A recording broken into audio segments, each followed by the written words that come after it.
I'm making buttercream icing. I'm going to ice this cake here, which is 23 centimeters. So I've got 200 grams of butter, and it's got to be room temperature butter, not straight out of the fridge. So if you leave it out to warm up to room temperature first. And then here I've got 560 grams of icing sugar.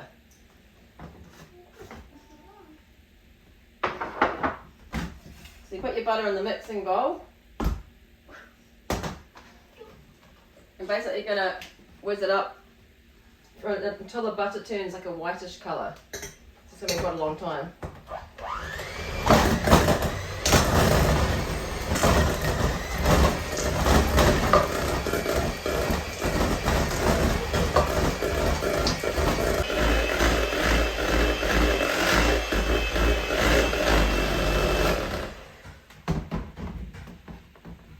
So I've been mixing it for about 5 minutes now, and it's kind of got a whitish tone.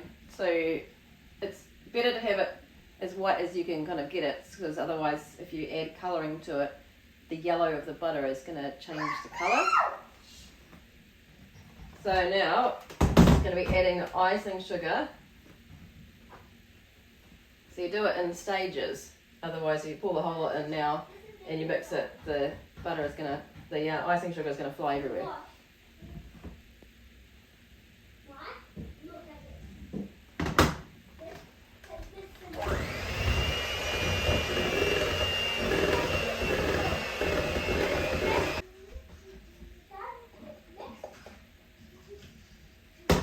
As you add the icing sugar, it gets harder and harder to mix because it gets thicker.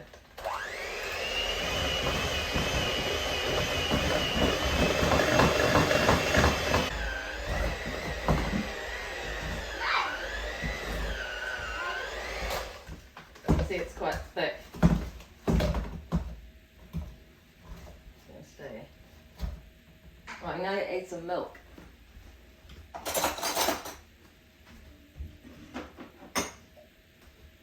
Two tablespoons of milk, but it's going to add 1 tablespoon at a time.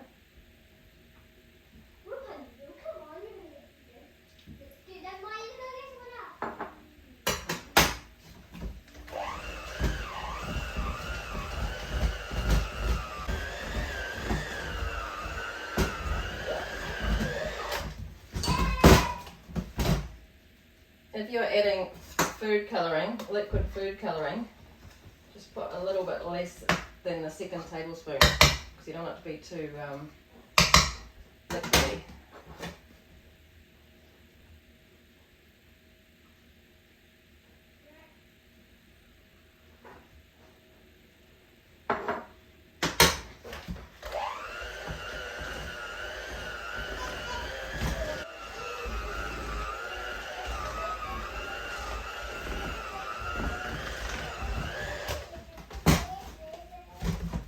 So this is the consistency of the buttercream I've got now.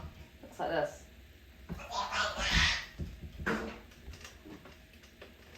Spreadable consistency. I've separated out the icing into 2 bowls. So this is the main bowl, and this is the smaller amount which I'm going to do for decorations on top in a different colour. And the choice for today's icing is blue. So I'm going to put a few drops in.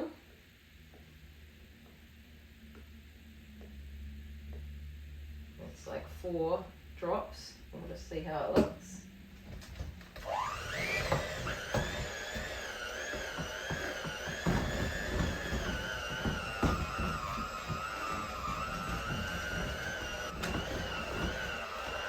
So that's our colour. You can see how the yellow of the butter has made it go slightly green tone.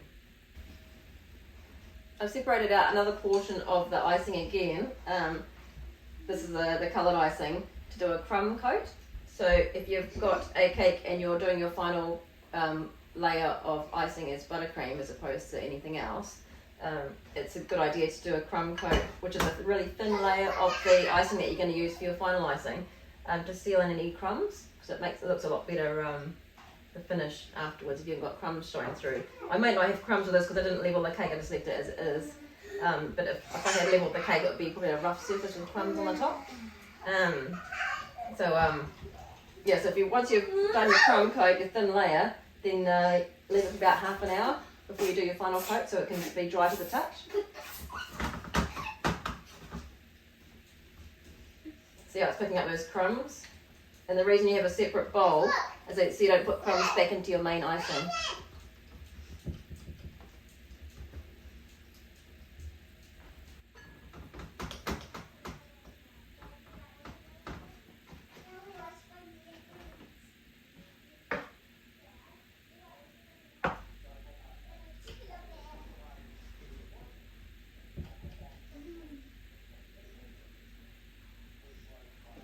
Right, so there's the crumb coat done, so I'll leave that for about half an hour for it to dry, so it's touch dry. You can also put it in the fridge for a little bit to make it dry faster. It's been about 45 minutes since I did my crumb coat and it's now dry to the touch, so I'm going to do my final layer of icing now.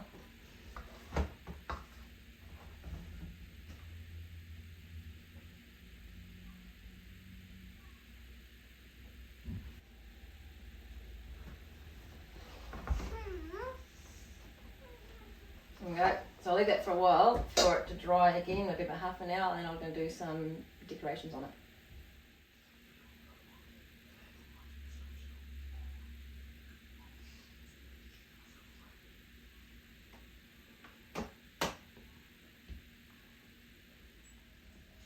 We ended up smoothing it out a bit better with a combination of this fondant smoother and just a regular knife, so it looks a bit better now. So I coloured the leftover icing, the one that I put separate, with some pink food colouring, and I just mixed it in with a knife. I'm going to make some decorations using this piping device. So you put the buttercream inside here and push it through and make patterns.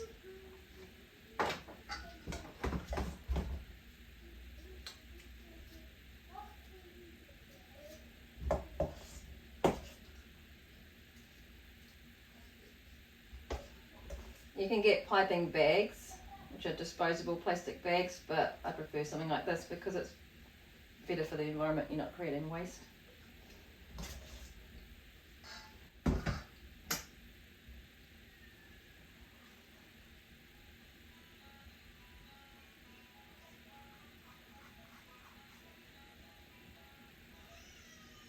Now I'm going to try and make little flowers. And just push it through until it's coming out the end. And just make little decorations.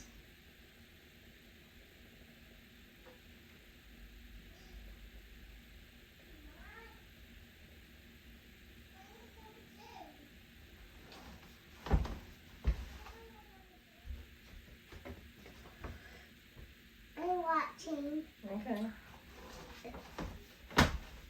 I flavoured the decorating icing. I put some lemon rind in it. I'm looking. I think it was about a teaspoon of lemon rind.